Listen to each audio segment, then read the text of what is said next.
I need to get back into it, but that's what I was saying. It's like there's only so much time in the day. You know, I had started to make videos all the time, and that was like my passion project, but I got to get paid.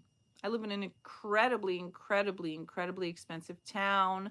Prices are going up everywhere. And you just joined what's happening. Well, you could go back and watch it on the replay. And as you see, I've been here for like an hour and a half. So a lot has happened. So just talking about my artwork at the moment and how I have not been pouring into that. A lot of my own artwork to the side. Oh, that's what I was saying. I got obsessed with buying fabric and I was going to start making blankets and stuff like that. But then I had to work for money. And so sometimes, unfortunately, when you're an artist, you can't always support yourself. Thank you. That's a cute heart with the little clouds. You can't always earn a living with your art, and you have to do other things. So I became a florist, and I really had hoped that that would be a creative and profitable career.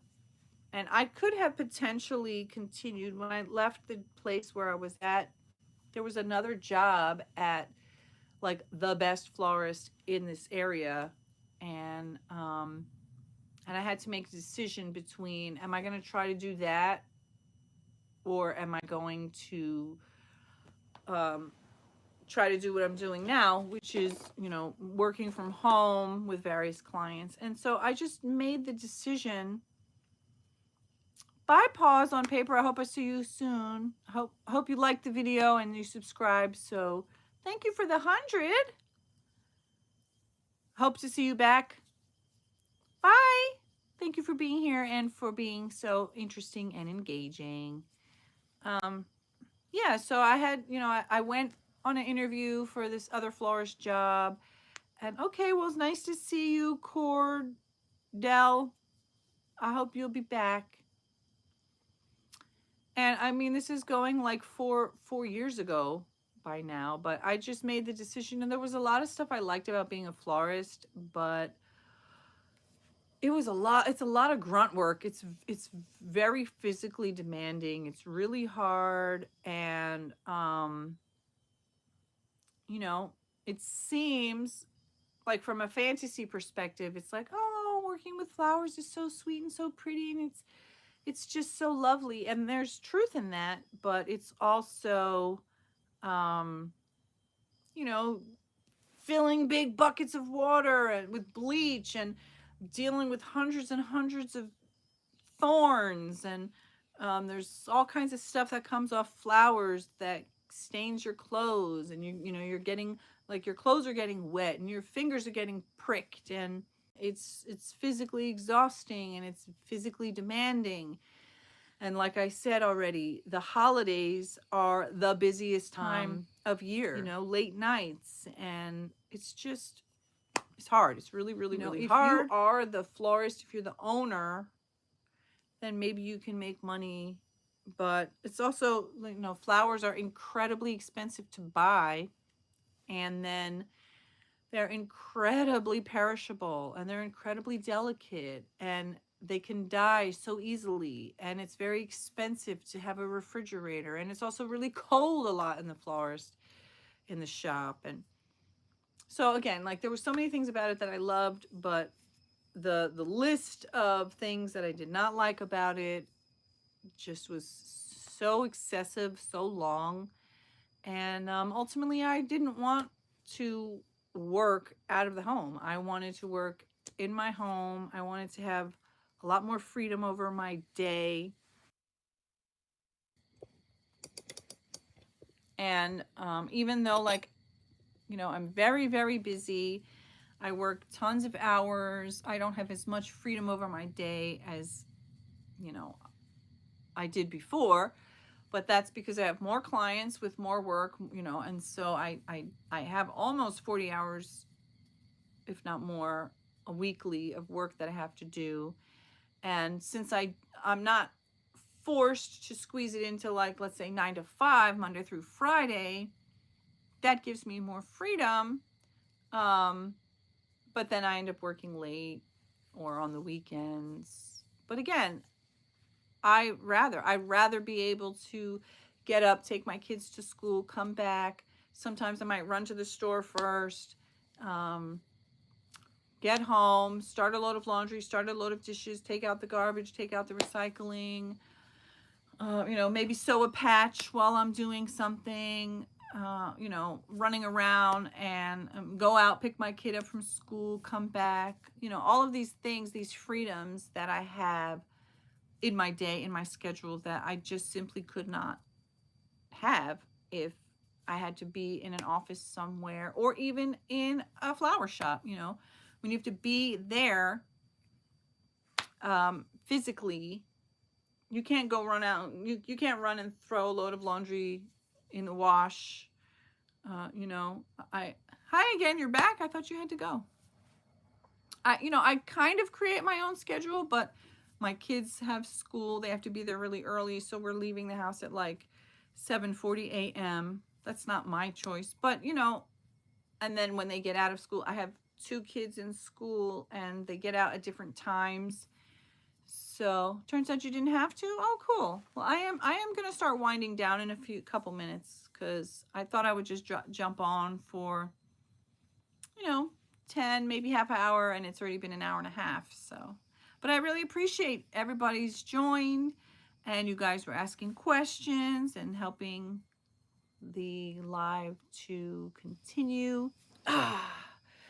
So what I might end up doing the rest of the day, I might work on editing one of the podcasts for one of my clients, and sew some more patches. I gotta go eat something. Thank you so much for your sub. Yeah, so I have a little bit of control over my schedule, a lot more so than if I was working in an office or at a store, like if I was at a restaurant or a flower shop like I used to do. Hello, Amit. When you're working at a place like that and you have a shift and you he didn't lose out, honey. Don't worry. We were high school sweethearts many, many, many, many, many years ago, and then we broke up, and then like almost 2 decades later we got together. We were together for like 8 years. We had 2 beautiful children. Catch you on the replay. Ultimately, what I was saying earlier about learning to manifest yourself. Bye! Instead of trying to manifest a specific person romantically, try to manifest yourself. Meaning, try to make room in your life for yourself to be the person you want to be. You got to do what's best for you. Yeah, like I was saying earlier in this video, that I do these video therapy sessions for myself. I heal myself. I learn a lot about myself. One of the videos I was doing, I was saying I'm not naturally a neat and tidy person, and it really clicked for me when I was doing the editing to realize, like, oh my God, that is a trauma-based faulty thinking belief. That's a junky belief system based on trauma. That's a trauma response. And that I could continue believing that shit about myself, or I could go about changing it. And so every day I tell myself I'm a neat and tidy person. I have neat and tidy person habits. And while it hasn't transformed me completely, it's a process, and every day I work on it. And I recognize that just like with anything, you can learn, you can grow, you can train yourself to learn how to think differently, learn how to behave differently, learn how to respond differently, learn how to react differently, learn how to think differently about the traumas you've been through, about what you're going through right now, about what your choices are. One of the most powerful TED Talks I've ever listened to was by Ruth Chang, The Power of Difficult Choices, something like that. So, allowing ourselves to evolve. My original name was So Cat Love Dreaming Peach, I was originally the Lovely Opinionated Vegan Evolving, LOVE, love, Lovely Opinionated Vegan Evolving. And then I decided to shorten it, and that's where Cat Love. So actually I was Cat Love Living Peach on my other channel where I was dancing and stretching all the time. And then I wanted to make a second channel, so it was Cat Love Living Peach and then Cat Love Dreaming Peach. And because I also like to talk about dreams and stuff like that. The dreams that we have at night and the dreams that we have for our lives. And so, but then I changed Cat Love Living Peach to Cat Dancing and Stretching. And so Cat Love Dreaming Peach. And that's what it is. But it's all about evolving. It's all about, to me, the process of life is the process of evolution, the process of learning and growing and changing and becoming your best self, becoming your best version. The best version of me 5 years ago is different than the best version of me now. And allowing yourself to evolve. Like I said, I had dreams of being a florist forever. And when I got into that career and I started to do it, I learned all this stuff about it that I didn't know, which is what I call, so you have the known wanted things, and then you've got unknown wanted things that you don't know about it, that once you get in there, you're going to be like, oh, wow, I love this about it. Then there's the unknown wanted, the unknown unwanted things. So when you have a dream, whether it's to be in a relationship with a particular person or to live in a particular town or to have a particular job or a particular career, there are all these unknown, unwanted aspects of that job or that home or that town or that relationship or that subject of study, whatever it is that you don't want, but you don't know you don't want it because you don't know it until you're in it.